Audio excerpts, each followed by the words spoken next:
Qarindoshlar boshqacha o'tirish, yo'qol oqibat yo'qotmalaring. Bolalar xonaga kirishdan oldin sizlarga bitta zo'r savolim bor. Qo'ymaydi deb ham, qani etaqa? Faraz qillaring, hamma narsani boshidan boshlash imkoniyati berilgandi. Nima qilgan bo'lardilaring? Masalan, men o'sha yoshligimizdan birinchi sinfdan urushib talashib qotdi bo'lgan yoshligimni tanlagan bo'lardim. Sizlardagi oqibatli o'rtoqlarni men boshqa hech qayerdan topa olmayman. Sizlarni yaxshi ko'raman, bolalar. To'g'ri aytasan o'rtoq. Birinchi sinfda 17 ta bola edik. Hozir mana yaqin o'rtoqlardan 3 ta qoldik.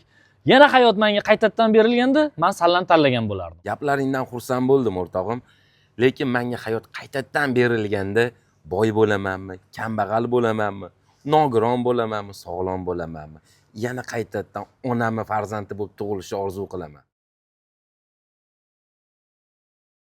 O'rtoq, gap yo'q. Gapingdan yomon ta'sirlanib ketdim. O'rtoqlar, sizlar hammasi boshidan imkon berilganda, sizlar nima qilgan bo'lardinglar? Bolalar ketdi ovqat so'yib qolmasin endi.